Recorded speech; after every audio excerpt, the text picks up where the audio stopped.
accordance with the open meeting laws as allowed to be done virtually under Massachusetts legislation. To the extent we have a vote, we will need to do a roll call vote. Otherwise, discussion is welcome. So thank you, everybody, for being here. Why don't we just quickly go around, say our name for the record. So Tanya Bodell, Chair of the Alternative Energy Committee. Chris Adleifson, member of the committee. Tom Daly, member of the committee. Martha Gangemi, member. Debbie Cook, Also Vice member. Chair.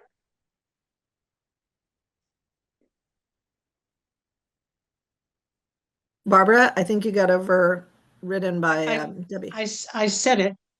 I think next time we'll go in alphabetical order so we don't talk over each other.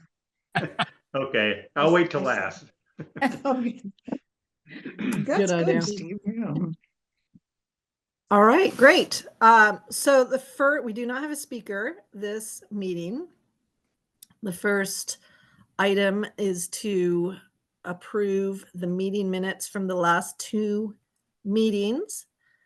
Excellent meeting minutes as always by Martha. So why don't we start with March 13th, 2025. We'll take a moment. I sent these out later today and I apologize. Hopefully everybody can just take a moment to pull them and I'll give you extra time to review since I sent them out so late.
And whenever somebody is ready to make a motion to approve the meeting minutes. I'll make that motion to approve both months, April and March's meeting minutes. I'll We have to second. do them one at a time because some All right. people were All right, I'll make the motion to approve the May 2025 March. meeting minutes. March. Okay, third try. That's the third time trying. Seconded. All right, we have a motion to approve by Chris Odleson, seconded by Martha. Is there any discussion? All right, let's do a roll call vote. Okay. Sorry. Let's go from last name.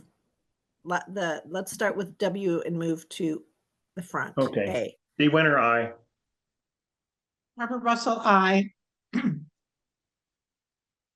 Let's see, am I next? Listen, You know, is that I'm looking at a document. You I think it's you, Chris. all right. Chris Adleifson, aye. Martha Gangemi, aye. Tom Daly, aye. I guess me, Debbie Cook. To be honest, I never got that. I don't know where the email is. So I haven't, and I know I missed one. So if it was that one, I abstain. I think it was the next one that you missed. The April one I missed. Okay. So I will abstain there. So I guess I would say, I don't know. I haven't read it. So I guess I just say abstain. aye. You can What? abstain.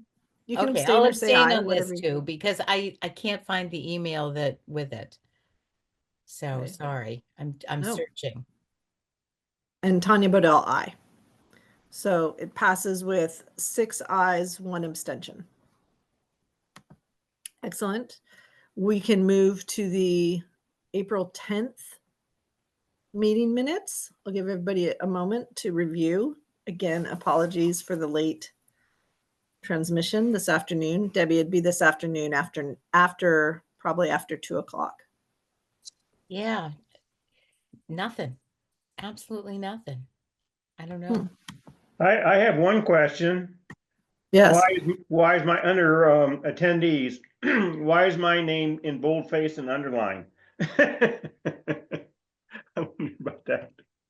That's a good question. That was an accident. I'm not quite sure how that. Oh. Because you're wasn't- that important, Steve, that critical Well, to this I- group. I just wanted to be assured that I really wasn't important. Important enough You to be are important. bold-faced and underlined. Yes, yes, you are.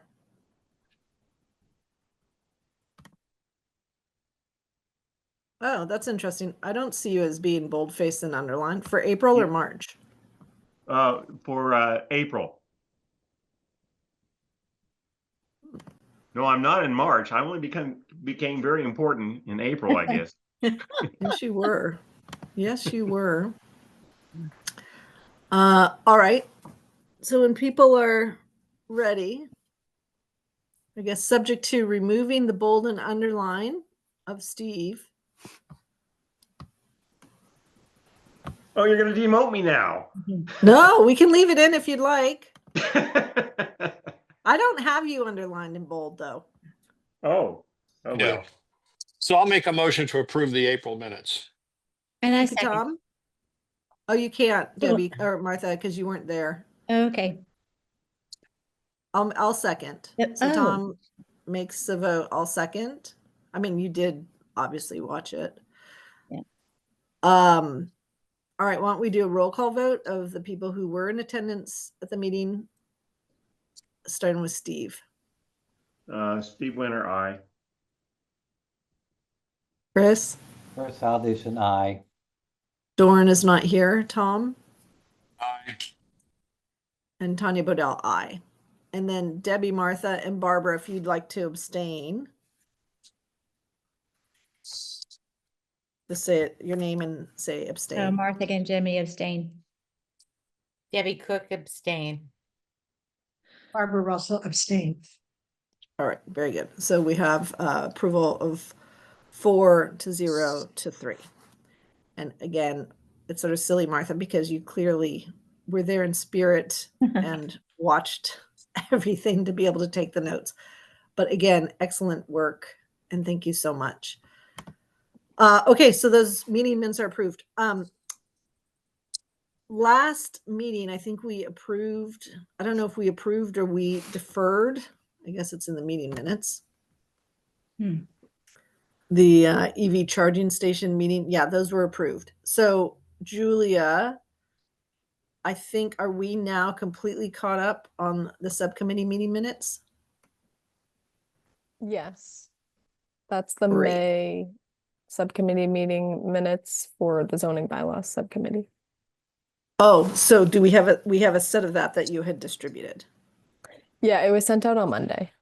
Yes. And who was in attendance at that from our group? Thought we only had like 3 It was, or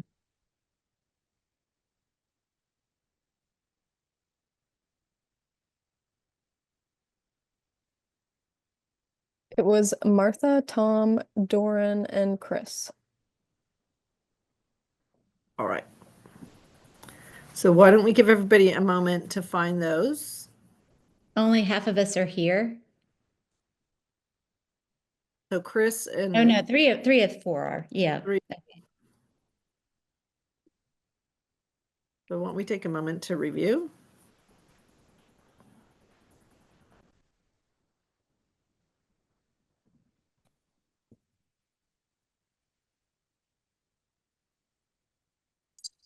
When one of you is ready, we will take a motion to approve, or if you have any edits or changes, you can let us know.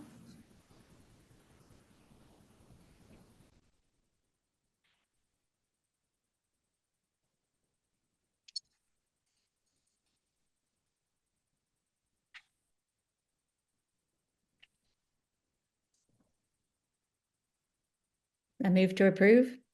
Thank you, Martha. Do I have a second? I'll second that. Okay, thank you, Chris. Martha moves to approve. Chris seconds. Any discussion? All right, let's do a roll call vote. Martha Gangemi, aye. Chris Alderson, aye. Bob Daley, aye.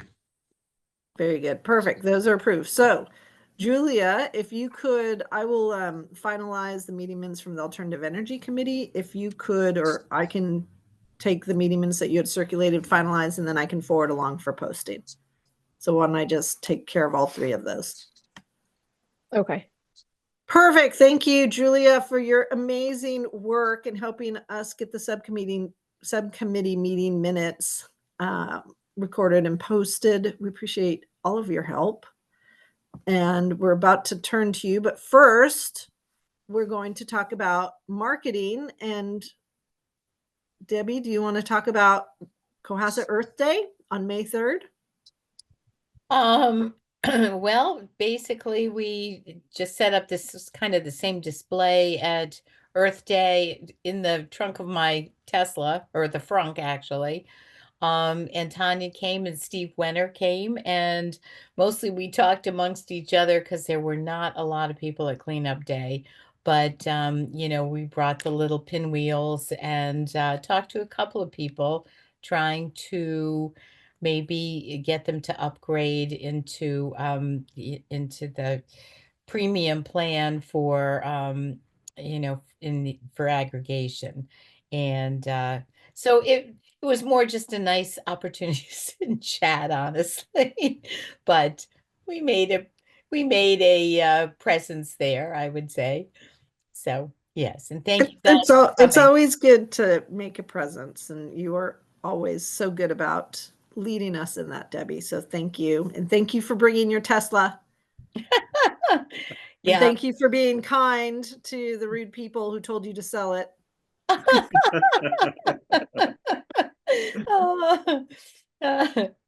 No, I think I think the more we're just around and a familiar face, the more capital we have when we do ask for a big ask. So I think it's good that we do these things. And Debbie, again, thank you for being the person who leads these. And Steve, thank you for all of your activities. And I know you're doing it not with your AEC hat, but with your personal hat, your Citizen of Cohasset hat, attending what on average 3 protest or rallies a day on average. I attempted 2 today. I got to 1, a 4-hour demonstration, stand out in front of the State House. But on Saturdays are the big days. That's when all the things happen. I had 4 of them last Saturday. Oh my gosh, But that's amazing.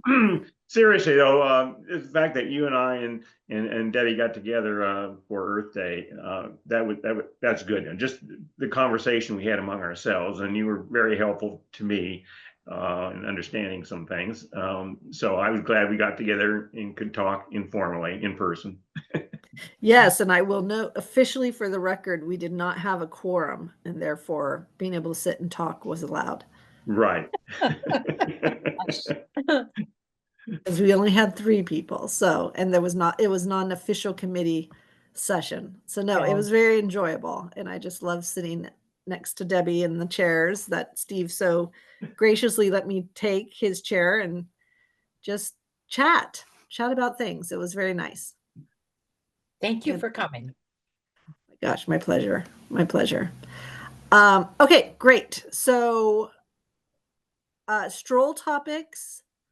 I talked to Melissa. She indicated that May and June are always very busy because of graduation, and that maybe if she could fit us in, we can send her stuff anytime, but she didn't think there was going to be space in June because of the graduation issue, but that maybe we would consider something for July.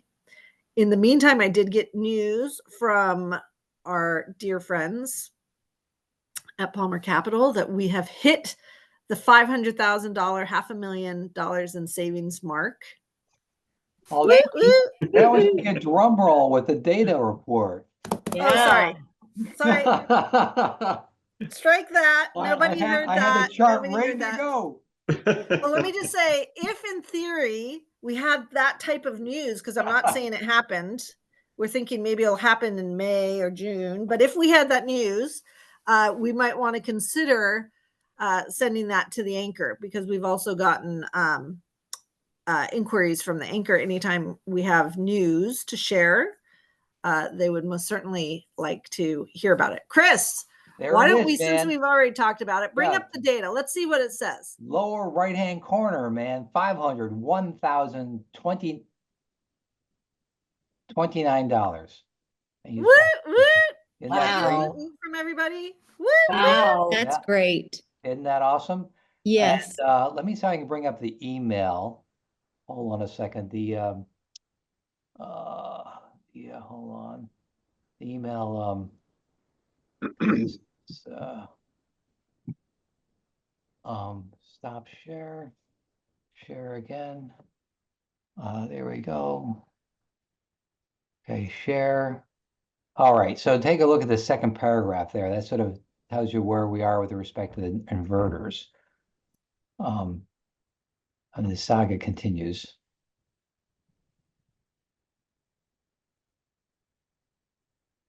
Yeah, and my understanding is Palmer Capital is going to, on their own dime, replace the inverters to repower the project.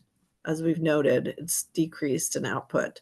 So because of the inverters that they had chosen. So they're not able to replace the existing inverters because it's no longer being manufactured, but they are going through a study. They have to go through a study because it's a different different brand with different operating characteristics. So they have to go through a study with National Grid, and that they expect to be complete in July. So the summer is when we get the most energy, and it just would be great if we could get the inverters in. But it seems like because of the delay with National Grid, we may get some of the summer peak value, but not all of it. But the good news is hopefully we will get new inverters and be able to benefit from those. Can I ask, it could go back to that thing about the study that they're doing? Is this National Grid study that we've been waiting for about taking action to increase our ability to put solar online? I mean, No, this is specific to the inverters at that site. okay. So there was a lot of finger pointing between National Grid and the inverter manufacturer in Palmer Capital. Steve. Tanya, I'm curious, maybe you can answer this. So if the DC power generated by the panels is greater than what the inverters can handle to convert to AC, what happens to extra power? Is it shed somehow, or what happens to it?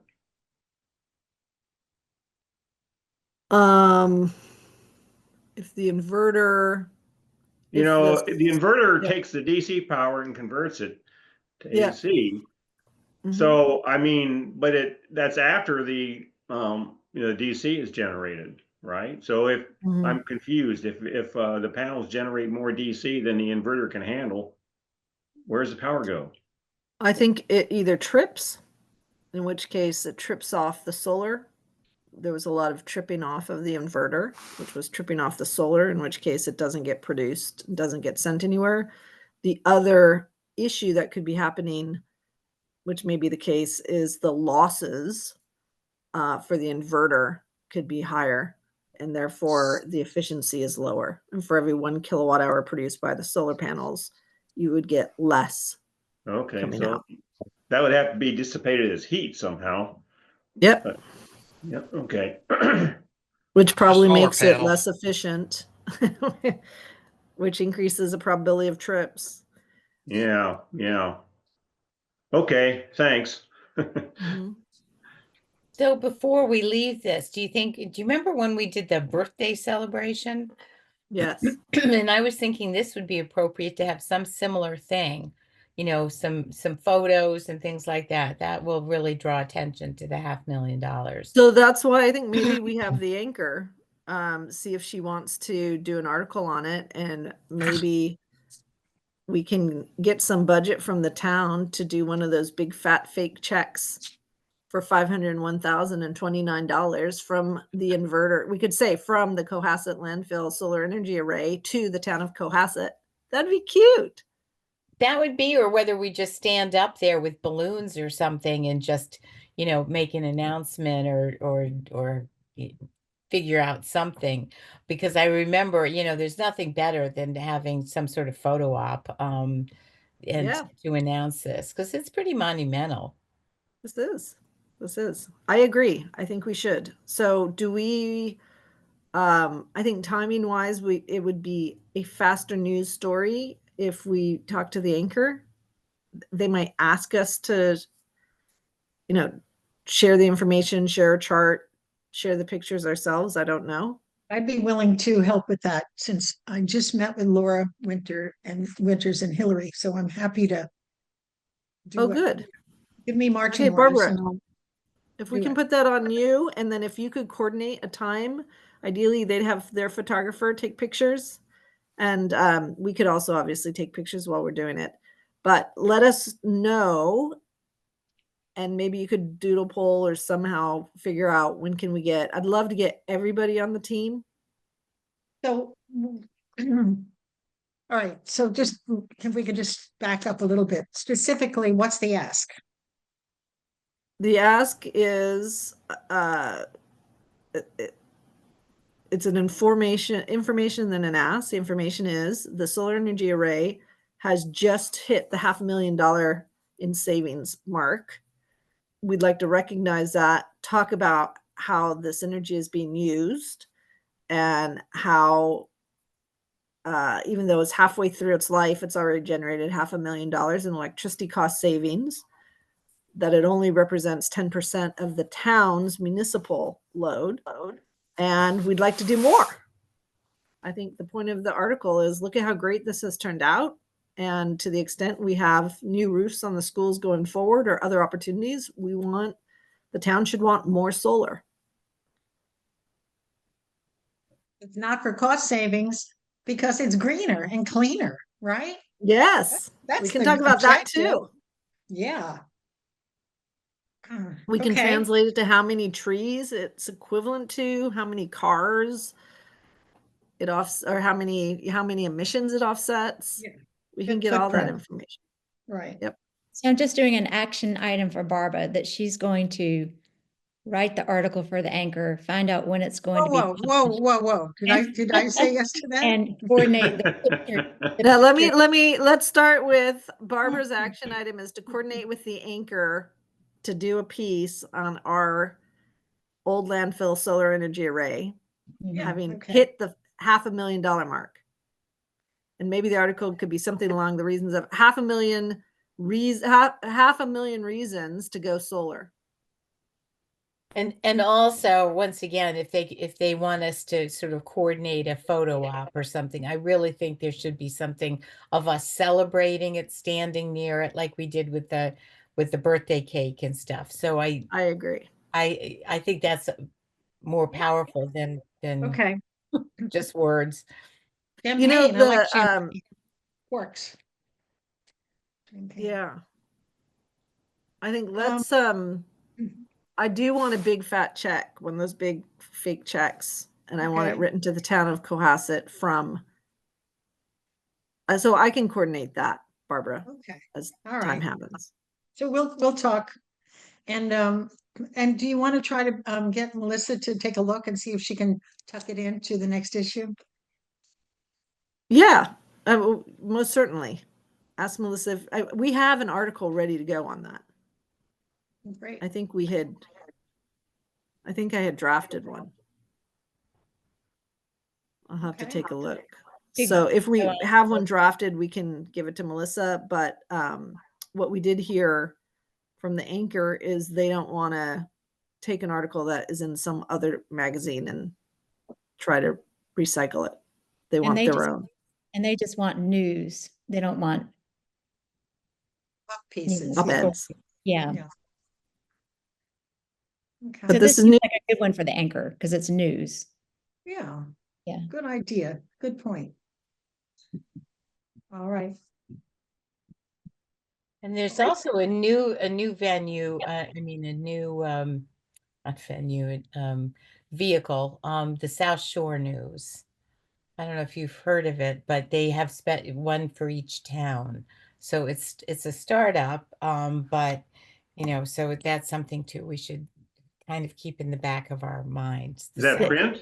Print Huh? or, Is that Is a it in print print? outlet? Or is No, that no, it's online. Yeah. online? So if you can actually get an email every week from, like there's one for Hanover, Situate or whatever, and you can kind of keep up. It's very weak right now as far as copy and stuff. So, but I think it has potential too. So it's just a new It's guy in called South town. Shore what? I think it's called the South Shore News. South Shore News, okay. Yeah, yeah. I'll look Catchy for it. name. I'm on their email. Huh? catchy Nothing. name. Yeah. Do they have a calendar? I don't, it's no, right now it's just kind of it's new and forming, but anyway, I think we should just keep our eye on it because I think it has potential. Excellent. All right, excellent. So action item for me, see if I've already written an article about the solar energy array and the importance of solar to the town. And if so, we can, Barbara, I can send it to you and you can coordinate with Melissa, see if she has a place to slip it in. Yeah, and I can And, repurpose for the anchor, right? well, you can't, they don't want to repurpose. So we'd have to ask, we have to either choose one or the other if it's going to be Maybe our one. copy, or we can see if the anchor wants to do a photo op interview and report on the story. Because it sounds like this wouldn't show up in the stroll until July or August. Right. Yeah. Okay. But we got very clear instructions during the rec fair that the anchor does not want to repurpose something that the stroll has already reported on. Yeah. I feel like Anchor has really broad distribution. And They have, yeah, they have much, you're right. Yeah. You're- it might not be a big fluffy story, but it's gonna, more eyes will see it. Yeah, their page views are big. It's in the hundreds of thousands. Yeah. Yeah. More people and sooner. So, Are you all familiar with the Spot, the Cohasset Spot? mm, Mm. Nobody. Oh, interesting. It's a brand new, just the premiere episode was released a couple days ago. A weekly podcast emanating from the 143 studio that sort of talks about going-ons in Cohasset.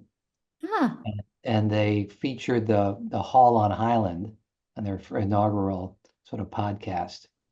who are the anchors? Uh, Mm. I can't tell you right now, but I mean they'd be delighted to interview. They interviewed Linda St. John, is that her name? Mm-hmm. St. Ange, about Lydia St. Ange? Lydia St. Ange, yeah, about the Hall on Highland. She did a wonderful job, Cool. and I'm sure they'd be delighted to interview one of us. Great. So Chris, do you have a relationship? Can you reach out to them? I don't have a relationship, but I can definitely reach out to them. Okay, that'd be great. If you could have an action item, which is to reach out to the Spot and see if they want to do this as one of the stories. Great, okay. I'll do that. Perfect. Lovely. This may be a record meeting for us if we can get done by 8:30. So let's set that as our goal, but yet we want to have a thorough conversation. Julia. Hello. I will try to make this brief. Also, I apologize in advance. I haven't been feeling well this week, so my voice might be a little raspy. So I'm just gonna go in a different order than what's on the agenda, just to get through some of the shorter items first. So the zoning bylaw subcommittee update, that was just the updated minutes that were from May 8th, I believe. If there's any questions about that, that was approved earlier this meeting. The National Grid usage data, that was shared with you all on Monday. I don't know if anyone had a chance to take a look at it. It's particularly showcasing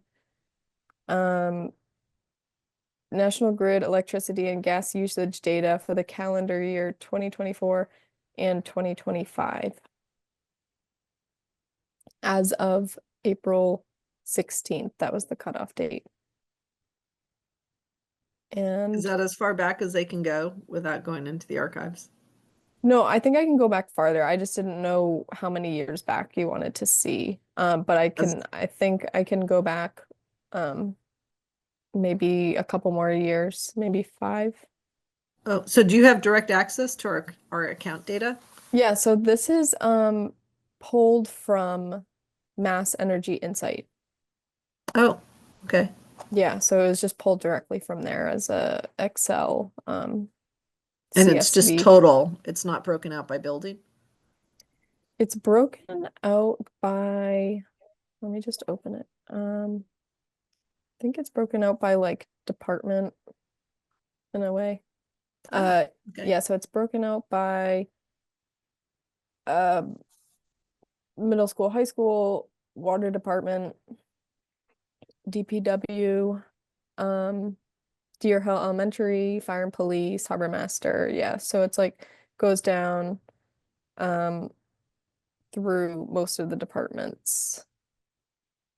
Looks like the Right. biggest one is the water department. Yeah, they seem to have quite a few fields.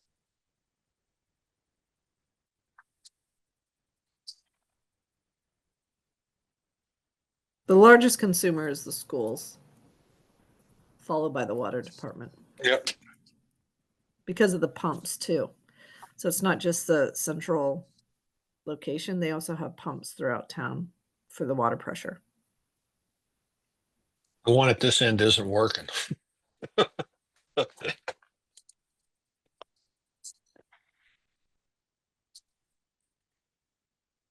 Great. Well, thank you very much, Julia, for finding that. If you could go back, that'll help us see trends. Absolutely. I mean, a lot of it's going to be driven by weather, right? So I don't think they do a weather normalization, but that's okay. Just curious, would you advise maybe like 5 years back or more if you can? No, you could go 5 years back because I have data from like 2018 to 2020. Okay. Is it monthly files or annual files? I think it's monthly. I think you can customize it though. Mhm. So I think you can see it annually or monthly, whatever. Then if you can customize it, just go as far back as you can, put it all in one file. Okay. All right.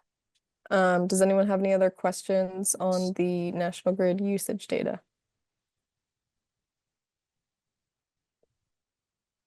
Okay. The police fire department MOU that was signed by the project architect involved as well as the assistant town manager Michelle. So that was sent back to National Grid and Mass Save. Does anyone have any questions for that? Did you ever find out why National Grid wanted a separate MOU? I think it had to do with Mass Save. Yes. If you Is look that at the right? agreement, that appears to be the case. Yeah, because it's a different path. They're using the new construction path, I think. Okay, So, good. so it needed its own MOU. Okay, great, perfect. Yeah. Yeah. Yep, so that was signed and It's a sent different to them. cast of characters actually involved. And what, any update on what the MOU includes and what National Grid's gonna do with respect to the police fire department? Um, I think that would entail more discussion with like the community solutions MOU that we have with National Grid. Debbie, would you So my agree? understanding is, I mean, and once again, it's pretty cursory, my understanding. But I think what they want to do is basically have it as electrified as possible. But there's going to have to be redundancy, and there's going to have to be some special things because it is a public safety building. Mhm. And we'll have the emergency management there.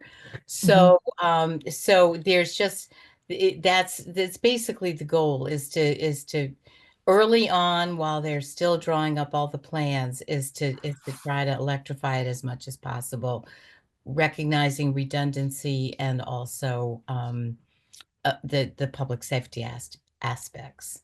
So Okay. it's really great to have them there because I think it's a new construction path and it allows even, different incentives. So I think we are really lucky, I think, to have this.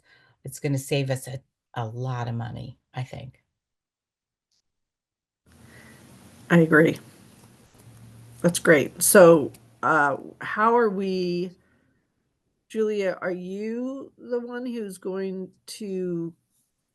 who's a liaison with the police fire department and the town and National Grid and the project architect? Is that Um, Michelle is playing that role? Are you playing that role? Do they Yeah, need us? Michelle is that role. We don't talk to the project architect at our regular like community solutions meetings that happen monthly with National Grid. That was Mhm. just a separate meeting set up. Mhm. But I can tune into Michelle and check on any updates that may be happening, if that's something you guys would like to see. Yeah, that's We not my should question, though. ask to have a liaison with with the design team. I mean, would that be appropriate? I feel like, just even for information's sake, not really, um, obviously not as a active participant, but I just, anyway, maybe we should ask to have a liaison from our committee. I did ask before. I don't know if they're trying to keep the committee small. Um, I don't hear any news about it. I don't know exactly who is a part of it. But I have asked if we could have a liaison, and I haven't heard confirmation. Okay, because I think Tom is that liaison to the extent we can have that, or at least communication about when the meetings are, if there are open meetings, so that Tom can participate and obtain information. Mm-hmm. That would be great. Tom, have you read the MOU? I have, and Yeah. I mean, it just, they're in, I think they're in, design documents now, and it was kind of eye-opening when I suggested, hybrid water heating in the building, and I just kind of got a vacant look, like, oh, yeah, well, we didn't think about that. It's going to be electric, and maybe electric's more efficient. I don't know. But I mean, it's who knows where they are. Yeah. Yeah, I would suggest maybe reaching out to Michelle directly. Um, if you're the assigned liaison. Yeah, why don't you do that, Tom? It sounds like Michelle is the town liaison to the police fire department building. Is that your understanding, Julia? Yes. And also the town representative with respect to the MOU. So Tom, I think riding on Michelle's coattails and, when the door opens for her, you get to walk through it too. That might be the best way to do this. Okay. Julia, would you send me your contact info in a sidebar? Sure. Just email it to me sometime. Mhm. I'll get it, Yes. take it from there. Thank you, Tom. Mhm. I also want to say the school facilities committee was officially disbanded last Oh my night at the gosh. school committee. Ah, After like 7 years of operations, their mission has been accomplished, which was to do a review of the assets associated with the schools, identify the status and potential replacement schedule. And that report has been issued. And so they were officially, as a committee, the committee was disbanded last night, having achieved its objective. And to the extent there's a next step, they're definitely, they'd have to create a new committee, possibly with the same people, even though I understand there've been a lot of people who've served on it and rolled off, given the time frame, with the same leader, Mr. Earl, the whole time. And if the school wants to do another task, they could set up a new committee to exercise the next step. Most certainly was interesting. Mr. Earl expressed his frustration with not getting the attention of the staff at town and having to actually physically go to the building to get information and make things happen. Hmm. I don't know if that sounds familiar to It anybody. sounds familiar but- to me. yes. That's the life of a facilities person. So look, I think, we've gotten from our own experience as well as this verbal acknowledgement last night from Mr. Earl, who led the school facilities committee, that this is how you get things done. You just got to show up in person and talk to the people who are there, squeaky wheel and all of that. So we know the tactics that are required to move forward. Of course, we also have Julia, and Julia is making our life a lot easier. So because of Julia's effort and being there in the building, she can sometimes serve as a proxy. But none of us should be afraid to walk into the building and talk to whoever we need to talk to in our role as a member of the Alternative Energy Committee.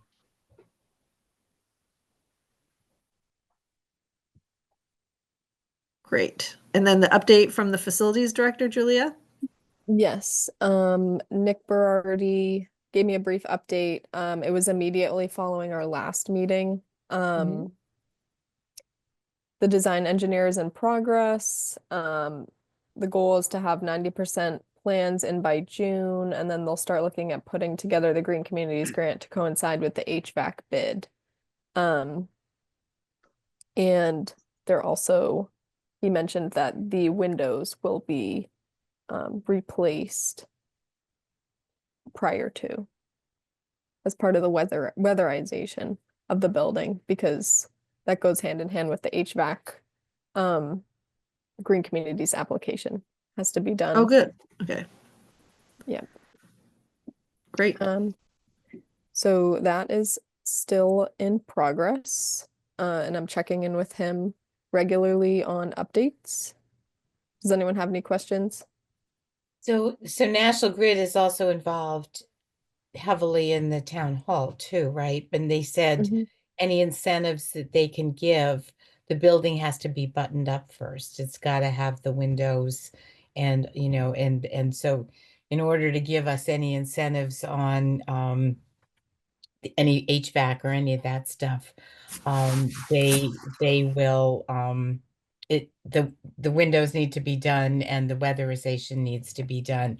And the one thing about having National Grid come in early is when the contractors, and they've done this before, the allowed equipment that National Grid will give, or Mass Save will give incentives for changes. And so let's say you use a heat pump, but it's not the right model number. And so they've got to be right on the ground floor, paying very strict attention to, making sure they've got the right model number and everything when they do the planning. So it's really important to keep them in the loop, keep them in early, and have them, yeah. Yeah, that's Be involved. exactly Thank you so much for mentioning that, Debbie. That just sparked another memory that I had. So it's actually that's the green communities requires like the weatherization to go along with the HVAC. And then also I don't know if you were in the meeting, but we had a community solutions meeting with National Grid and the HVAC designer with Nick. And they talked about with Mike Skinner, who's in National Grid. He's actually not our representative anymore. We have a new representative. I'm sorry, I'm blanking on his first name. Me too. Me too. I've met him. Yeah, but they explained to the design engineer that there's a qualified product list and that he has to pick from that list. So the design engineer is informed of that, and Nick was informed of that, so that is known. And I'm sure if we meet again, if they have questions, like that would be brought up again. I know it's great that they got in on the ground floor. I mean, the timing of all this, we are really lucky, and Yeah. because we got in before they started really doing all their planning and stuff. Yeah, and we still have a 10% incentive because we went to the National Grid Summit. Cassandra and I, it was back in the fall. So I think that's still good till the fall. I'll double check the date on that, but we have a 10% incentive for National Grid. So hopefully we can apply that as well. There's a new one coming up. I just got an email today, I think, that with another 10%. Oh, okay. It might even be 45%. It's so I will look at it and see if, I think I went to the last one too, but anyway, yeah, so if one or two of us could go to that and get that 10% incentive, that would be really, really helpful. Yeah. Yep. Yeah, you know what? I'm going to just check my email right now and see if I can tell you about it. Okay. Yeah, I think I got it. I don't know if I opened it yet, but I think I remember seeing that come in.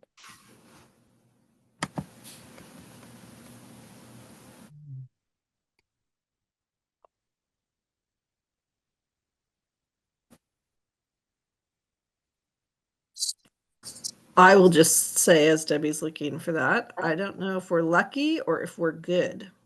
Actually, I do know. I would say there's always a little bit of both, but I would say I'd err on the side of really good Okay. and squeaky. Let me just see. Okay, so it's the National Grid Municipal Energy Summit on June 3rd at Holy Cross in Worcester.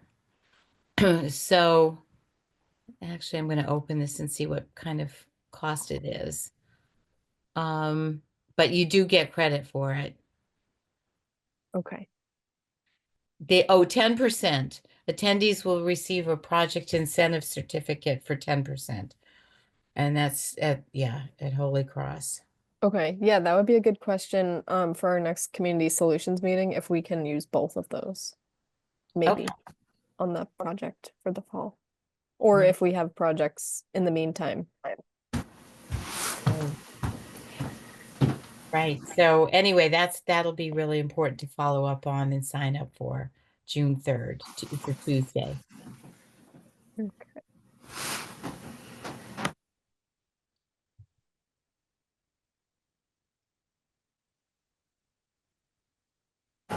Okay, Julie, if you could look, and if you need somebody to attend from our committee, let us know.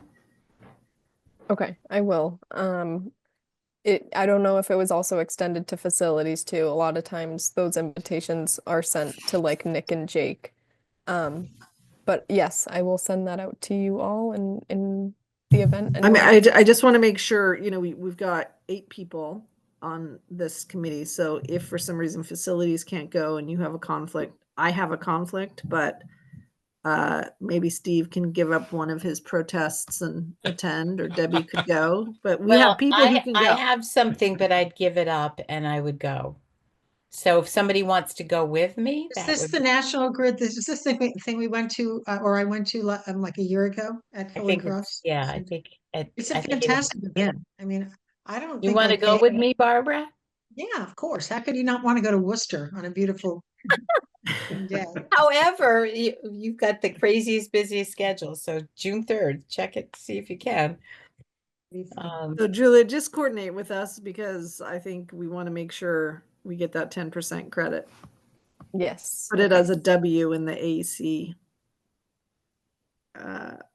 list. Okay. Fantastic. And then DOER, large building energy reporting. Yes, so I mentioned this at previous meetings. It's the DOER is requiring a new annual large building energy report for any buildings greater than 20,000 square feet. The town in particular has 5 well, we had 5 buildings. However, one was disputed because it was under 20,000 square feet. And that dispute was accepted. So we are only reporting on 4 buildings. And I've been attending, they've had a few webinars. I've been attending those, learning about the process. So it's not due till June 30th. They haven't really gone over a lot of the simulated examples of how to report energy, although the utility companies are responsible for reporting gas, electric, steam, I think, and another source or type of energy. And then I think the town is just responsible for reporting like delivered fuels. So a lot of this information I think will be housed in Mass Energy Insight, and hopefully it's going to be easy to pull from. But Okay, still working on that. great. Good. And then the last item is, so you all requested a list of available grants from the last meeting. I sent out a really brief list. There were just 2 that stood out as timely and relevant to some of the topics that have been at the forefront of the discussions lately. One of the programs actually was sent out to the Harbor Committee too. Excuse me. I was not in attendance for their meeting last night because I was out sick, but I don't believe they're going to be pursuing it. I think they're going to put their energy more into a CZM grant, which is Coastal Zone Management. But one of them is offered by MAPC. The other is a technical assistance grant for a roadmap for your climate action plan. Sorry, say that again. It's a, hold on. Climate Leaders Municipal Decarbonization Technical Assistance for your roadmap. They did this last For year. Yeah, so they provide assistance. They give us a couple of consultants, and they pay for them to help us develop a climate roadmap. And I think there was a requirement that you have to commit to getting your town to approve being net zero, right? Isn't that right, Julia? Yes. Within a year. Actually, Within- it's just a municipal climate action plan to qualify. It's not the entire town. It's Oh, you just have to you have to commit to doing the municipal Right. plan within 1 year. So that's Yeah, we're gonna talk about that today. I think. Is that on our agenda? Yes, Tanya's in charge of that.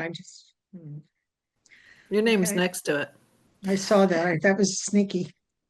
I think I read the minutes. It's both of us. Okay, so that's good. So I think we did not go after that last year because we found out about it like literally the Friday before the Monday it was due. Mhm. And I think we would like to go after that. And what's the deadline for that? The official deadline is July 25th, although I'd like to have a deadline on what you decide or how you decide to proceed by July 11th, so we have enough time to formulate everything. I think you also, you have to get the town manager's signature on that, so Yes. factor in that amount of time.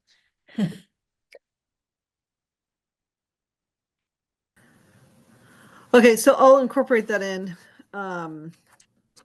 Now that May 12th is the town meeting, we should be able to get on the agenda for the select board. So the timing works out perfectly.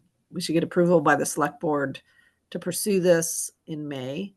And then that would give us, we can have our June meeting and indicate that we want to proceed and then move forward. Yeah, so the information is there. There's links. You can go into that. There is other embedded links once you get into Combis for that. Okay, great. And then the other program was just MAPC Accelerating Climate Resilience. I know it's very short notice, but if you have any strong proposals that you'd like to suggest on submitting an application, it would probably be best to do it by Monday, I would think. That's very tight schedule, I understand. And so resilience, climate resilience, are they looking for seawalls or are they looking for battery backup? They have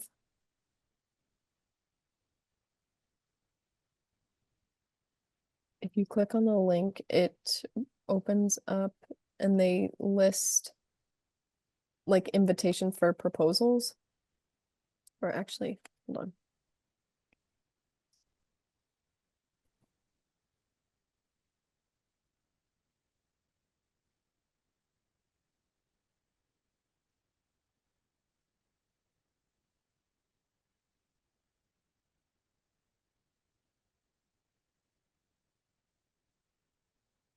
If you want to pause on this and come back to me, I can get a little bit more information.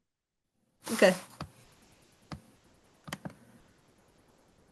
Why don't we do that? We'll come back to you. I will say, as we have that one on pause, I ran into George Baumgartner, who is the chair of the Cohasset Harbor Committee. And he was very complimentary about Barbara's presentation. He was very excited to be able to work with us.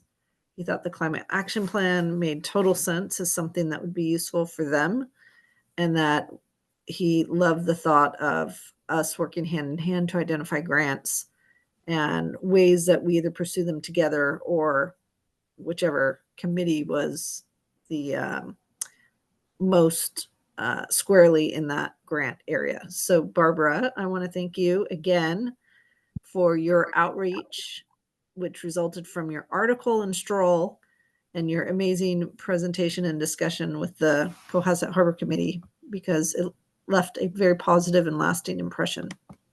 They were terrific. Julia was there. Julia was, she's a rock star there, but it was a terrific meeting. It was well attended, very constructive. They were extremely well prepared. Tanya listened in, so I found out later. It was fantastic. And they're collaborative, highly collaborative. I don't know if you all know them. I really didn't. George had reached out to me after the article on Stroll. I said yes. And then they invited I don't know if we had a delegate last week, but on May, I think it was last Thursday, they invited, was that it, Julia? When they invited, they had their meeting and invited us to attend as a committee. But I Yeah, don't know if I couldn't do it. I don't, did anyone attend, Julia, from our side? um, not from not from AEC. There was a member from a separate group that attended, as well as Conservation Commission. They had a public forum on coastal resiliency. Yeah, I was there. Oh, were you? Yeah. The Oh, one I'm on- sorry. I'm so sorry. I missed you. The one on, on flooding risk and mitigation strategies and so forth. It's really scary, guys, what the Mhm. what the Really forecasts scary. are, really scary. And they've done the work, you know, they did the study. Well, what, it's the result of the Woods Hole group. They're, Right. remember last summer, Woods Hole made 3 presentations, public presentations. Well, this is a follow-up with that.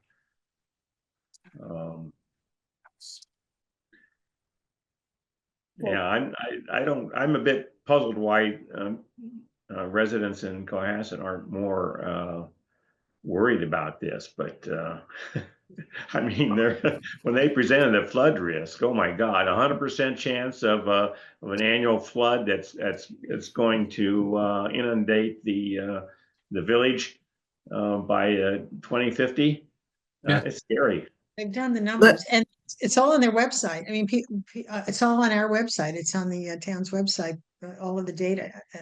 And the watershed study that Woods Hole did is jaw-dropping. People don't read. I think that maybe they're just in their bunkers. I mean, we have the 100-year flood did happen. It already has happened. And it did flow up Elm Street into the town. And it, if you look at the map for the town of Cohasset, I don't know which map, it does have flood zone clearly identified, including a flood zone for the town parking. Like Yeah, the town well, parking. The 100-year flood will be a 1-year flood in That's exactly right. Yep. 2050. So they're saying that on average we'll get a flood like that every year. Every year? Every Mhm. year, starting in 2050. By Wow. 2050, it'll be an annual event. Right. I think Julia needs to take care of her cold. I'm worried about you. Okay. Thank George and I did talk about having either liaisons that regularly attend each other's meetings or doing a joint meeting quarterly. Or maybe not quarterly, maybe twice a year. We could do a Great joint meeting to discuss things that jointly affect our committees. Yeah, I mean, I don't want to spitball all this right now because we have an agenda. But I mean, I would be very interested to hear your view as to how they could collaborate on a climate action plan in terms of, you know, respective roles, et cetera. Mhm.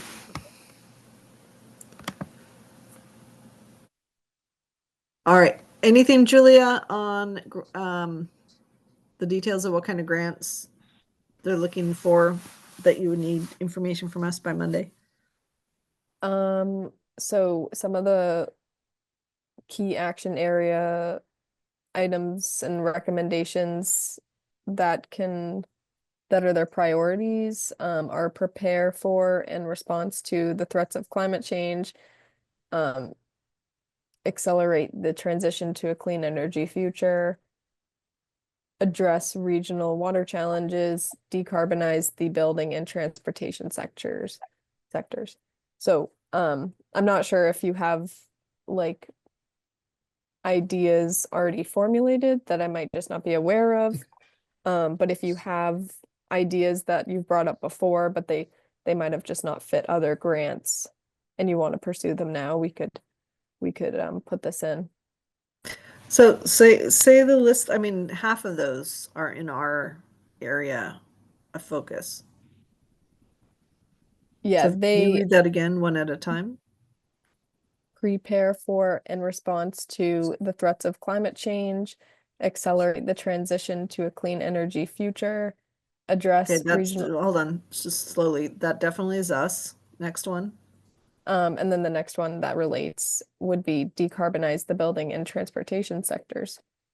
That's us. Next. Then they actually list the ACR grant program seeks to fund local and multi-municipal projects that accelerate climate change preparedness and resilience through Metro Boston. Projects should address at least one of the following priority areas. Projects that demonstrate other innovative climate resilience strategies that are transferable at a local or regional level may also be considered. And then this is the list. Nature-based solutions for climate resilience, such as green infrastructure, climate smart parks, urban forestry, floodplain protection, restoration of natural systems. Number 2, municipal climate resiliency policy or resilience policy, including regulations, zoning, permitting, and inspectional services. 3, innovative financing or infrastructure investment program models. 4, capacity building through municipal staffing or climate coalitions, convenings such as stormwater partnerships, regional climate networks, or watershed-based climate resilience initiatives. 5, contributions to social resilience or cohesion, such as public space improvements, dialogues, gatherings, training programs, and public health improvements, particularly for populations or neighborhoods vulnerable to climate change. And then number 6, projects that combine climate adaptation with climate mitigation. Oh, and then actually there's a couple more. 7, local food systems or community agriculture resilience measures. 8, district scale climate resilience pilots that are scalable and replicable.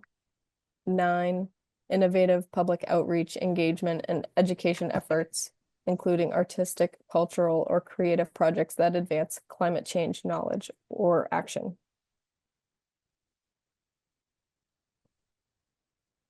Will you do me a favor?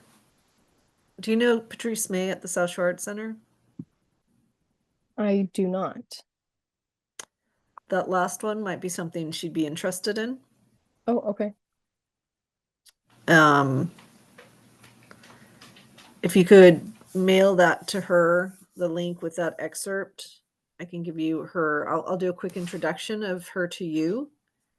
Sure. And then if you could mail that to her, and I'll just in my introduction say, Patrice, I know this is last minute, but we just can't respond to last minute grants is the problem. But I can say this is last minute. However, just be aware that this is a grant that seems to be tied to your function and something for you to consider. Okay. And then you can send that to her in response to my email. Okay. And she might have some ideas on that, whether it's, I don't know. She might have some ideas on that. She's the president of the, not the president, she's the executive director of the South Shore Arts Center. And it seems that last one is sort of right up her alley. I don't Yeah. know. Is there anything that springs to mind on something we've already thought about or have been working on or it's been cooking that we might want to apply for a grant?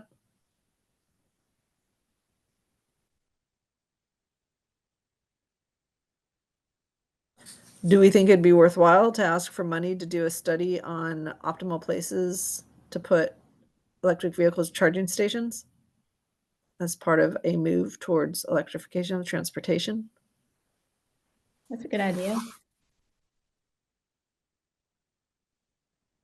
I think I'd it's a maybe really good idea. make it focus on level 3 charger. And I Right, think recognizing where we already had the level 2, recognizing that there will be, under Massachusetts law, one for every however many parking spaces at the new police fire department are gonna have to have chargers. But again, they're only thinking about level 2. We recommended they also think about a level 3. But I Anya? just know we lost the opportunity because a list of potential places was identified and we did not feel it was that they were optimal places. Tanya, would it be appropriate to talk about having Tony come to our next meeting and speak about this? Remember we talked about this, Tony Parenti at Innovis? Um, You know, because basically he was the one who was trying to work with Michelle. A little background, I talked with Tony Inovis, Tony Parenti. You know him, Julia, right? Yeah, and he does a lot of consulting with the town of Cohasset. And he told me that his firm can do soup to nuts on level 3 chargers. So they can maintain them, they can do, everything from the dashboard all the way to the maintenance, the whole thing. So he said he would be really happy to come talk to us, and he said he could come to our June meeting. Um, so I just thought it might be interesting to talk with him about that because, as I said, he brought that idea to Michelle, and unfortunately there was a lot of foot dragging on it, and anyway, it didn't happen, and he was not happy about that. But so he really, I think, would like to talk with us, to work with us, and if we could get grant money or whatever. well, this And grant money, the proposal, you'd want to know by Monday, right, Yeah. Julia? If there's a project for us that we can recommend. Yeah, and it was more, it's if you're trying to kind of formulate a project now, it was more so I wanted to send it your way in case you had already formulated projects that just had not like had the opportunity to have funding. Um, but I understand that's like it's a it's a large program. So if there's not like a solid, and I'm sure it's competitive. And it's due on Monday? No, it's due May 30th.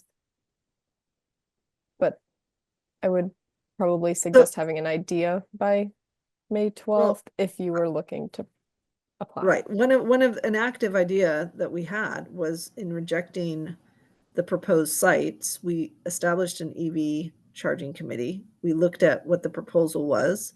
We voted to reject the proposal that Parente brought up because we thought that they were suboptimal sites, to be generous.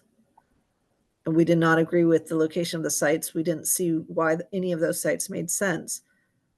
I think we recommended that we do a study to try to, with more time, to try to understand, given traffic patterns, given town-owned land, given rules about installing EV chargers and their funding, possibly even given the strength of the National Grid system, which has weak parts in Cohasset, what would be optimal locations to install level 3 chargers? So that is an existing, we can go back to the meeting minutes if you want language, but that was a result. We were, I understand, blamed for killing the project because we rejected it out of hand, given the work that our committee had done, given the sorry locations that had been proffered up. But that doesn't mean that there aren't other locations that we would be able to optimally use. And that would be a technical, it doesn't have to be a lot of money, but it would just be a technical analysis that somebody does and says, okay, look, given the town land, given the system, talk to National Grid, find out where are the no-go zones. These are circled places where it would be great. Like, for example, why don't we have a level 3 or a whole slew of them at the MBTA station?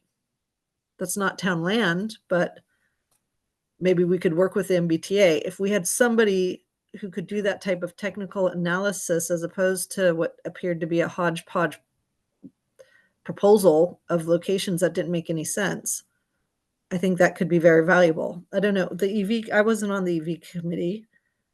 Does anybody from the EV committee have thoughts on that? I was on the EV Roundtable Committee, Massachusetts. They have maps that they did. So I don't know that this was 3 years ago, just when Healy was elected. So I think we could get those. You know, they do a lot of work in terms of demographic analysis as to where to optimally place an EV charging station. I don't know. Well, I I like talked the to one. Tony does about Who these other locations, you know, and Yeah. I mean, those 5 locations were chosen by Michelle. They were chosen by Michelle just because she was trying to hurry, I guess, and just have something for him. So I just think it'd be worthwhile to first of all to have him come in and talk about criteria for, you know, what are the criteria for locating a level 3 charger? What's, you know, what is needed? As he said, he can do every bit of it, but you know, to find out from the person who can build them for us and manage them, I just think that's where to start, is listening to him and have him talk about the criteria. Would And he be a good person to hire to do a study of locations, or is he too close to getting hired for the installation to be objective? Is there someone else who would be totally objective? my understanding about him is he's a consultant to the town on many things. And so but there's a lot he probably will give us free, actually, you know, as far as advice and the things to think about as far as locating and things. And then I do think we're also going to have to overlay the resiliency part too. I mean, we're not going to want to build level 3 chargers in places that, you know, are going to potentially flood in a few years and stuff. So I think there's a lot of things, but I just think because he can tell us, you know, what goes into it, what it takes. And you know, there's ability to actually put level 3 where we have our, you know, existing chargers. So that, you know, we shouldn't discount that idea either, is you know, putting them where we already have things. So anyway, Hey, Barbara, who did the EV roundtable maps? Who did it? Well, Maura Healy put together a EV roundtable, and I happen to be on it. I don't know. I mean, who did- did I the don't state know. did it, or it'd be good to know how we find them. If you want to talk about it, we can, you know, offline. Let me go. I have files and files of analog data. Try to look at that together. Well, so if we wanted to hire somebody, if we want to find out how much it will cost to hire a consultant to study where to put these chargers, who is the most obvious consultant to hire that we could actually get an application in by May 30th? Money. It's something to think about. Well, we don't have a lot of time to think about it. I guess, does anybody Understand. have any thoughts on what would be the nature of the study, who we would ask to do it? If it's under a certain amount of money, we don't have to do a competitive proposal. You want me to just call? I hate to volunteer. Right now, I'm so busy. All right, I will volunteer to call someone at so that someone that was on the committee that's still involved in the state government. Let me try that. Yes, I don't I mean, I wouldn't hang your hat on it, but I will certainly, I just made a note to reach out tomorrow. But what's your ask? Can they recommend someone who wouldn't, who is reasonable, who could come in and do a quick study as to optimal location of an EV, of a level 3 charger or level 2 charger? Yep. Isn't that what we want? Yes. Good.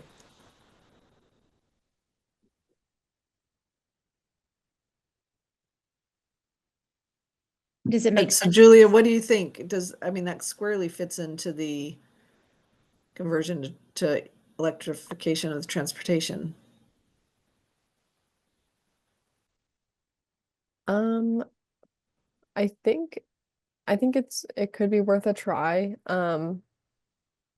This is actually my first round doing grants. The spring being the heavy grant season. So I could check with Cassandra, the town planner, tomorrow and see like if she has any suggestions regarding like the idea and what could be like an if that would fit the grant description.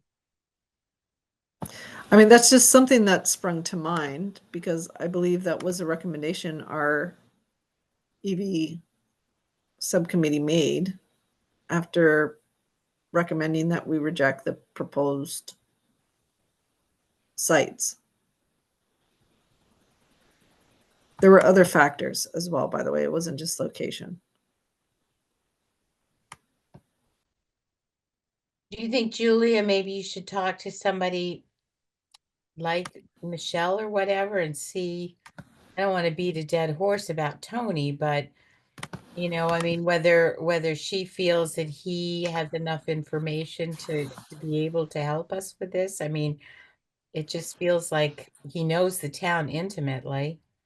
But I don't know if he knows things about floodplains and things like that. But I mean,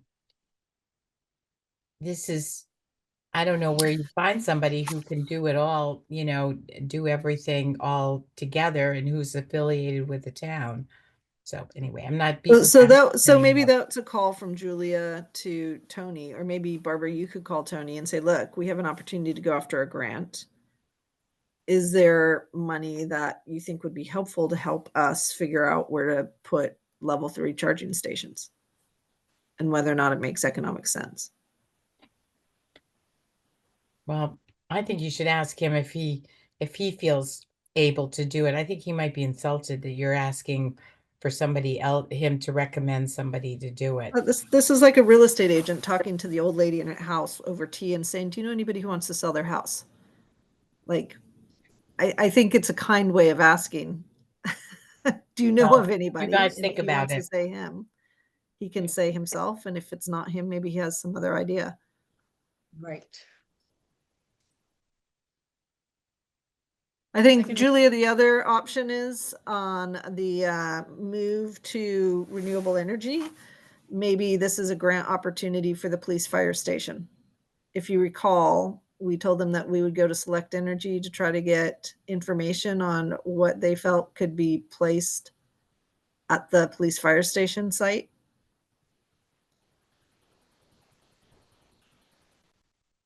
For solar. chargers? Oh, for Solar. solar. They're already doing chargers, but they're I think only doing level 2. We suggested they do at least one level 3 from an emergency situation point of view. But I think you were on the call when Tom and I talked to them about solar panels and whether or not the layout of the roofs lent themselves to solar panels and whether or not the upper parking would be a good place to host the carports.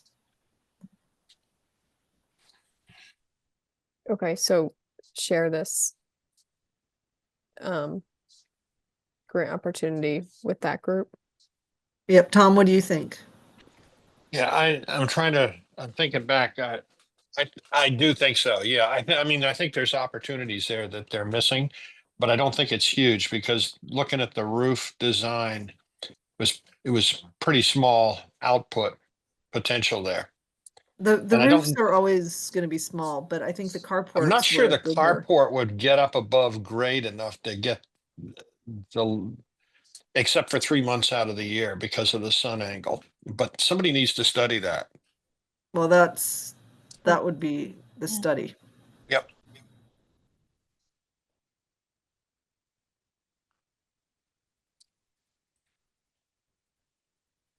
Remember, they're going to dig that out back into a hill. Yeah, but the hill is north. No, hill is No, west. it's west. It's West. the western exposure. Right.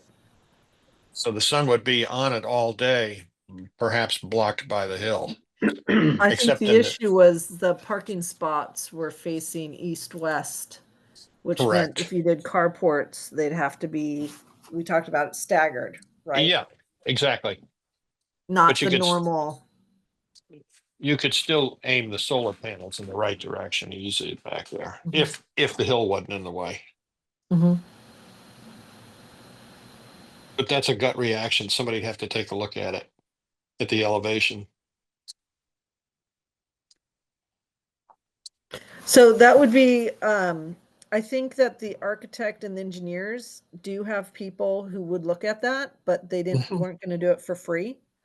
And we said we would try to find them a solution either by going to Select Energy or seeing if there was any grants to look at it. So Julia, I think I'm sensing a little bit of reluctance. I don't know if it's just, the last minute aspect of this sort of, even though, yeah, I mean, it's due in a couple weeks. But do you think, we did say we would try to find funding opportunities to understand the solar potential of that site better? It seems like this is such a funding opportunity.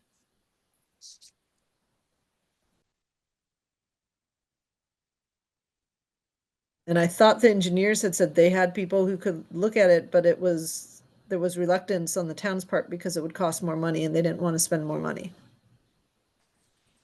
I think that's correct.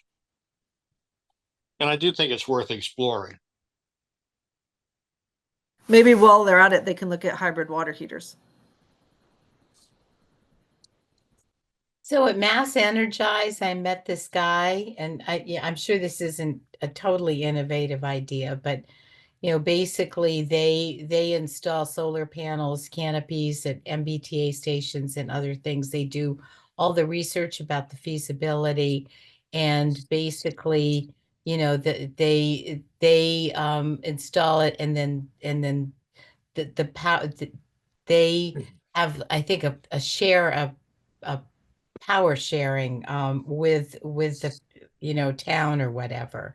So basically they, as I said, they do the feasibility, the install, the way I understand it, and it just seemed like, and they deal with a lot of towns, and I'm looking for the guy's business card. Steve, you were there too at Mass Energize. I don't know if you talked to this guy, but he's a good friend of Amanda Formica's, or he went to school with Amanda Formica, so they know each other from National Grid and this guy.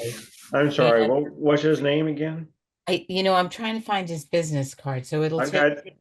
got several business cards from that conference, but I don't recall the conversation about that. I would say it's like a Middle Eastern name, and but anyway, it was a fascinating concept, and because we were talking about them, coming in and being able to put canopies, but then I said, I feel like there's, and I don't know where we stand again with National Grid on being able to put new solar onto the grid.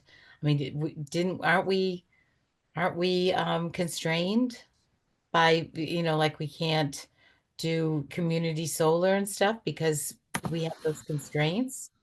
So I don't know where we stand, like, as far as like putting, I thought that was part of the problem with solar at the T station and stuff like that. But this guy said, they could work out the deal and put up solar, and they do the whole thing with like rain gardens and all kinds of things and he had pictures, and I got to find his business card.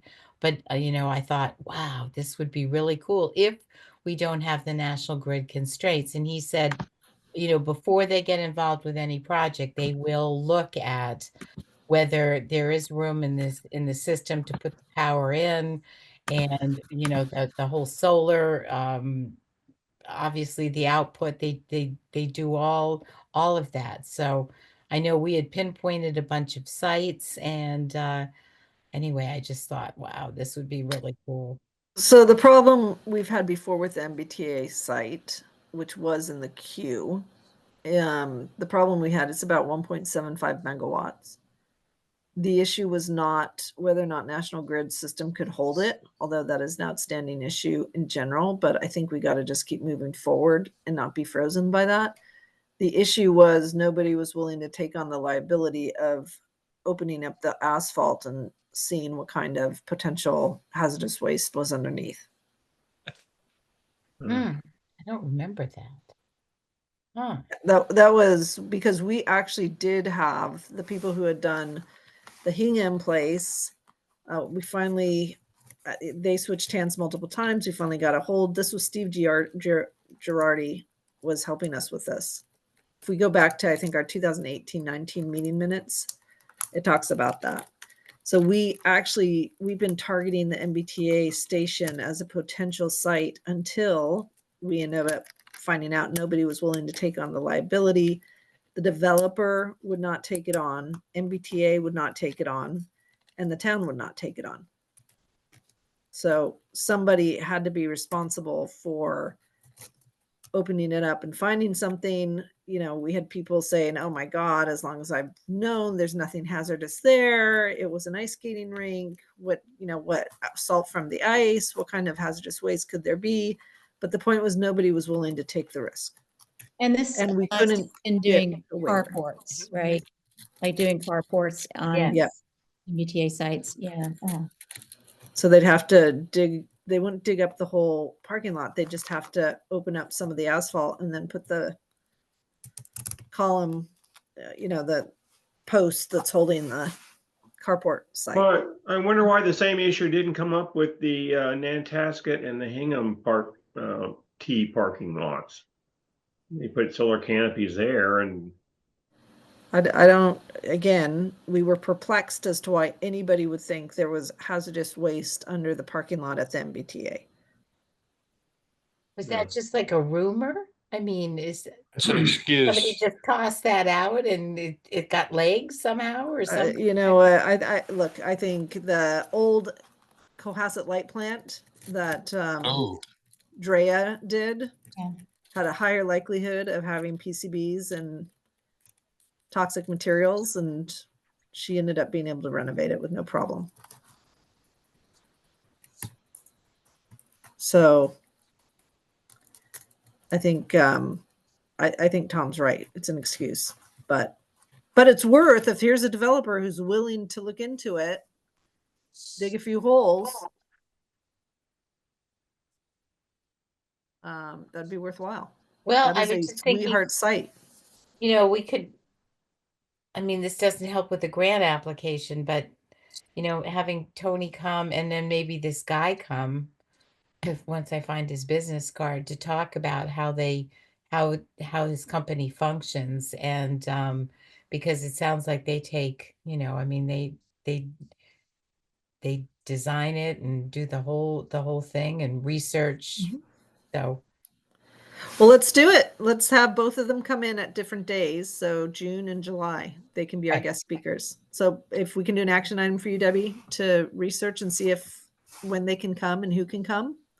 okay, and I have Tony Parenti's card here, and I will find the other guy because he was really impressive. And he, as I said, he was at Mass Energize, which I assume all the people that were there, I assume were pretty well vetted. I mean, that was, it was for the Green Community Leaders Program. So, Okay. So I think those are two ideas, Julia, for the grants that seems to be totally aligned with what they're asking for. One would be doing a study for the police fire station on what it could host for carports and rooftop solar. And then the other would be examining where would be where would be optimal locations for level 3 chargers in the town. Okay. I know. Yeah, I will run this by Cassandra because she is much more weathered with grant ideas than myself. And I know that for some grants it takes months like to prepare. I will ask her what she thinks because I don't know if she's applied to this grant before. And I want to make sure that we have the capacity to. Well, there's a lot of pieces we need, right? We need, Yeah. you did ask us for ideas. We just gave you 2 ideas before the Monday deadline. So if you could go through the next steps to see if we have the support of Chris and Michelle, if they think these are worthwhile to pursue. Talk to the police fire station to see if this is something that they think would be useful for them to know. And then we, if you can talk to Cassandra, who I assume is writing the grant, to see what she knows of these grants and what it requires. But it sounds like these are sort of write a letter and describe what you're looking for and how much it would cost. Well, they have the application filled out. I mean, like they have fields for the application and it's like a 15-month, 21-month process. I mean, yes, and I know I put it on there and I know we're pursuing the other grant. So I'll run these ideas by them. And see if they're feasible. Because I know I won't be in the office for a little bit of May. So I don't know if we have the capacity, but I'll check. Okay. That would be great. And it would be great if we got more advanced notice now that you're tracking these grants on Yeah. things that are due, right? Yeah, and that like this was like kind of part of it. I want to just like put the names out there, like get ideas flowing for even like if you were planning for like next spring, because I think this is an annual grant. I guess it's not a strict we should apply to this one. It's just I'm just trying to come up with a list of grants that are up and coming. So, And you don't have any idea about how much money is available under these grants or prioritization rules that could exclude us, so it's not worth our while, or I mean, I haven't looked at the grant program notice in depth. I'll have to look at that. I kind of just put it out there, and if anyone wanted to look into it, that was kind of the idea. okay. So I think at this point, unless people have any other idea, those are 2 ideas. In addition to, obviously, we'd like to have money for the climate action plan technical support. Yeah. That was something we wanted to go after last year and we ran up against the wire and couldn't. And I think there was another priority for resiliency that was going to go after a grant, but we would like to do a climate action plan or a roadmap for the town as part of a climate leaders program. And as part of good town management to understand what is the path forward and the costs and benefits of pursuing a net zero. Yeah, Lisa Sullivan said she can come on and talk about the technical assistance grant. Okay, that'd be useful. I think she already spoke to us about it. She said that. If Yeah, you want so a we don't- refresher. I think we just want the money from the grant is what we want. So I don't know what the next steps are on that, but I'd hate to miss this deadline again. That deadline is until July. But if we don't have resources to do it, like we need to know as a committee so that we can either field those resources or you know, the last thing we want is a no, because there are no resources at the town staff to be able to help us. That is not, in my mind, an excuse for a no, because we can pull together resources to put grants together. We've done it before and we've been successful, and Michelle knows that. But I think there's sometimes gating that happens, rightly so. There's public policy literature on this. And it's just, you know, there's limited resources at the town. We understand. In our mind, that's not an excuse for not pursuing a grant, because we can step up as a committee and get stuff done. Absolutely. Okay, great. Okay, so 8:30 came and went quickly. Let's quickly go through the next two, and we can always continue them next meeting. Specialized stretch code, Steve? Okay, I can be quick about this. So I talked to the experts at Zero Carbon MA at the Mass Energize Conference. And so now I understand better. I was a bit confused. The first thing to understand about the specialized code for new construction is that it is not a standalone building code. It is an add-on to the revised stretch code. Okay, that's the first thing to understand.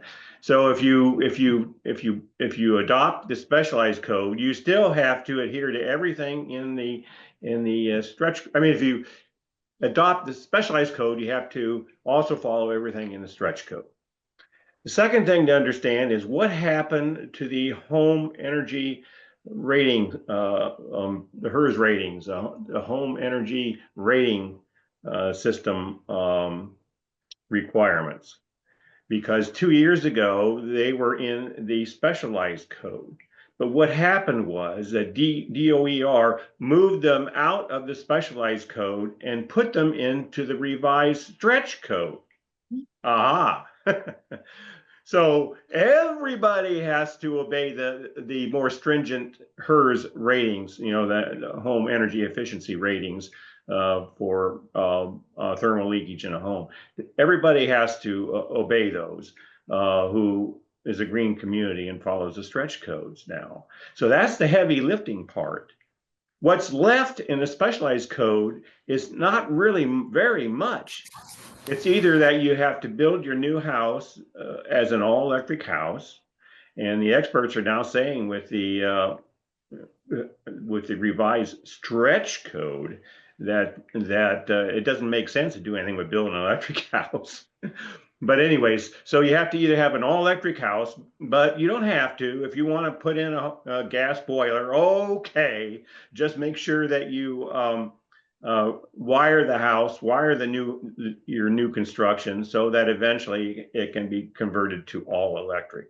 And also put solar panels on your roof if your roof can handle it. So, oh, and there's one other option. Instead of all of that, you can just make a passive house, which is a very technical thing and requires a certification by an accredited body. So that's it. That's all. That's the specialized code. So they took the hard stuff out of it and stuck it into the stretch code, the revised stretch code, and that's where I was getting confused. I was wondering what happened to those HERS ratings. Well, that they put them in the. And I'm still confused. I'm sorry. So the Yep. specialized code is what we already have in place. No, we have the stretch code in place. That's Oh, the okay. requirement for greens communities. All right, so we already have the stretch code in place. The Right. And specialized, it's made more stringent now. It's been gotcha. revised, Gotcha. you see. Okay, so Steve, wasn't there also the big hang up about renovations, and they were very strict about that you had to update the entire house? Didn't they lessen The those specialized requirements? code is strictly for new construction. And they keep emphasizing that over and over again. For it to apply, you would have to, you know, if there was already a structure on the property, you have to raise the structure and start over from scratch with bare foundation. A new construction, it only applies to new construction. Wow. not for any renovations, even if you No. I thought there used to be 2/4 like of the house down. 50% of the house, if that was. Well, the that's what I whole thought house. too. That's what I thought too, but I asked him about that and the answer came back, no. Oh, wow. This doesn't sound difficult. No, it's not a heavy lift. Oh, and by the way, at the conference, I went to the session on the specialized stretch code, and the first thing they did was announce that the night before, Hingham had become the 50th town in Massachusetts to adopt the specialized code. So we're not breaking any new ground there if we go for it. Okay. Hingham already, and I actually talked to Elliott Place, who's on their a couple of their committees, and got him interested in going for climate leaders status and getting his town behind the specialized code. And now he did it before we did. Oh my God, I'm so embarrassed. Well, I think now, as we said, time is our friend with the specialized stretch code.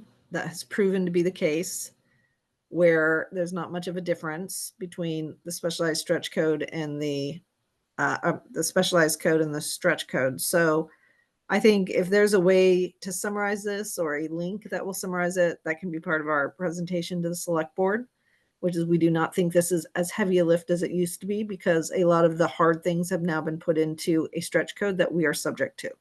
Right. And I could, we could simply use the presentation of Zero Carbon MA that I saw at the conference. So that'd be great. If you could send that to me, Steve, I can incorporate that into the presentation. Well done. Okay, Municipal Climate Action Plan. Barbara, do you want to punt this into the next meeting? I mean, just briefly, we had kicked off the idea of Tanya and I bounced back and forth a document that was sort of an outline how to develop a municipal climate action plan. How does it differ from a full-on climate action plan that Cohasset would endeavor to do, which obviously we're all very interested in doing. And then what I did was I also parsed it's really a matter. We were talking what gave way to this conversation. We talked about what are the hurdles to become a climate leader, and it fed really well into what our objectives are, which is the climate leader. The requirements were, you have to be a green community member, right, in good standing, and you had to, and then you have to establish a committee that focuses on climate activities. We have that, right, and then we have to create and we have to commit to decarbonizing our municipality, and then we have to create a roadmap. Make sure that our town vehicles are committed to become zero emission vehicles, right? Then, to Steve's point, specialized stretch energy code, we have to pursue that. And then as I think the deadline was August 26th, we can get a bunch of climate leader communities grants if we can get in under the deadline on by August 26th of this year. So that means that we're just teeing things up.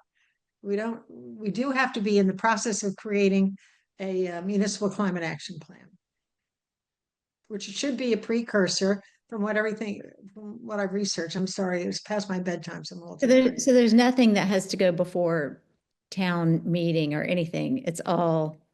Well, good point. You can, if you don't have a committee that's already organized, you can go to your town, to the select board, and establish a committee that would focus only on doing a municipal climate action. But as I understand it, not to belabor this because it is getting late, we talked about it last time, and Tanya, you felt that we already have a mandate, a well-known mandate that we can go ahead and create this kind of a document. Is that we most certainly can go to the select board? It's squarely in our mission to produce this type of plan, and we can go to the select board as we do every year to get approval of our priorities and move forward. So I think we've already done a lot of the work on the greenhouse gas accounting. We have to do that every year as part of the green communities, identify what our energy usage is, and then it's just a question of taking the energy usage and multiplying it times the factors to get to the emissions on the municipal level. But I think we most certainly can go to the select board. I'd almost position it differently, which is the mandates are here, the opportunities are here. We, as a committee, would like to move forward and do the report for the town that identifies how we would do this going forward. And that should be And- done as part of good government hygiene. Exactly. They have to commit. They have to commit to a taking action, right? But That but is- that's different than the plan. So that's one of the requirements is to commit to comporting with Massachusetts 2050, eliminating Net zero, going net zero. Yeah, I'm Don't just we have- looking we at the have to have website a- and, yeah, it's Yeah. just, it's Voted just- commitment from the town that we're gonna go. no, it's a municipal decarbonization commitment, net Right. zero by 2050. It's not for the Only town. municipal. Yeah, right. No, only municipal. No, yeah, that's so what I there's said. no, yeah, there's But no, but the select board has to They commit have to to- that. I Yeah. mean, we have to Right. have their signature on that. It's that Or they a are, town manager, I guess, you know. yeah. I mean, so that's part of it. That's one thing. There's a few signed things that we need, and one of them is See, that and, yeah, that's one statement exactly. of commitment. Right. Yeah. So there's 6 requirements. And then you get all of these accelerator grants. You know, I mean, obviously it depends on the need of your community, but there's a lot of them. that's So great. in any case, it's a precursor to to become a climate leader. You've got to get your act together in terms of energizing to get a municipal climate action plan. And Okay. so kick it off. So it's in your court, Tanya. I did send Tanya. I really toiled over this document. Actually, I had ChatGPT do it for me. It's a Asset Mass AEC investigation into developing an MCAP. Right, and it had all of the steps that you had to go through, numbers 1 through 10, and then what do we do? Like how do we organize for it, and how do we create mini committees, subcommittees to pursue this? Okay. All right. So I think the key thing is getting, we already floated this by Chris Senior and Michelle. And I believe Julia came back and said they thought this was a bit of a stretch and it was not going to get attention it needed at the beginning of the year because of the budget process, which was well underway. The budget process is basically done.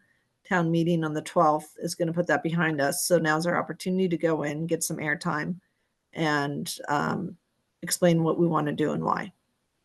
At which meeting? Town meeting on May 12th. The upcoming one next Monday. Yes. Great. How do we prepare? Do you need, what do you need from us, me? We can't do anything. We're too late on that. We can't do Okay. anything in that. Oh, okay. What I'm saying is once that is done, the select board has been 100% focused on that because there were overruns, there were budgets that didn't pencil out. So there was a huge amount of discussion at the town level. They just didn't have any bandwidth for us. What's Not the because next we're not one? important. It's just because they're required by law to have a balanced budget. What's the next opportunity we have to present? When is that? As soon as they'll put us on the agenda, and I've given grief to the parties that the election on the 12th also is going to change over some of the guard on the select board potentially, I think. I don't know who's running. So, but most certainly at that election, after that election, the next select board meeting will reconfigure the leadership. And then we can hopefully get on the agenda. I've asked Chris Senior, Michelle, and Ellen about that. And they said as soon as town meeting is done, we're up to bat. Okay. All right. Okay, That's great. fine. Thank you, Barbara. And thank you for your ChatGPT list of 10 action items. It will go into a presentation to the select board. Data report. Chris, do you want to finish up with charging stations, usage and revenues? Yeah, there we go. I mean, there's really, not really anything monumental to report here. The usage has been, the unique drivers are steady. They used a little bit less. As a result, our revenue is down. End of report. Okay. Do Is we it know that they what- use less, or is it that they learned about the $5 sitting fee? Well, their energy is less. So over here, let's see, let me get you out of the way. Right here, energy is Oh, less. February, March, April. Yep. Yeah.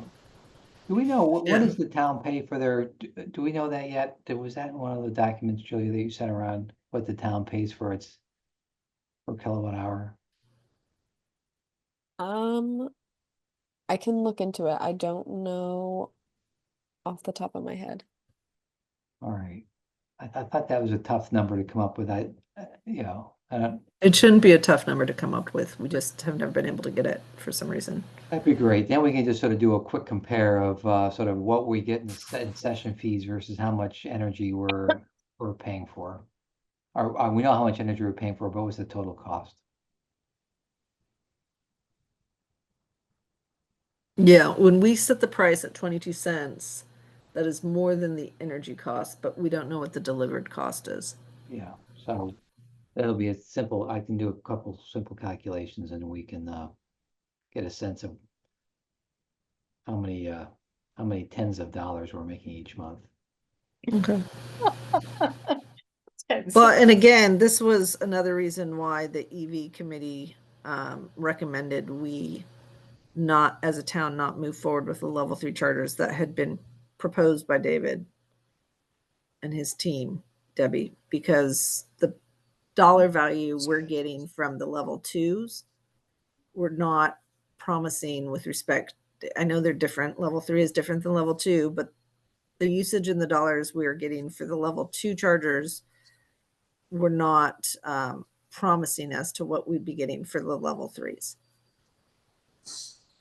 And the other thing is, just being the town that we are, I think, Debbie, you raised the fact that most of the residences who have electric vehicles are just going to charge at home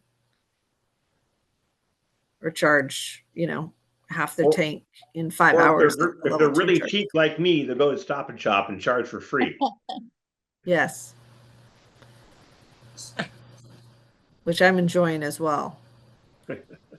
Whenever I go shopping, which tends to be marathon shopping sprees. So that is very convenient. Stop and Shop, we thank you from the bottom of our hearts for moving forward and still not having a charge for the electricity that you're allowing your people, your parkers, to be able to get when it's available. All right. Thank you, Chris. Anything else? Matters not reasonably known in advance. All right, hearing none, we will close at 9:30. I need a motion to adjourn. I'll make that motion. Thank you, Second. Chris. Thank you, Tom. Any Aye. discussion? Okay, all in favor. We do not have to do a roll call vote. All in favor, say aye. Raise your hand. Aye. Aye. Thank you, everybody. Bye. Bye. Bye.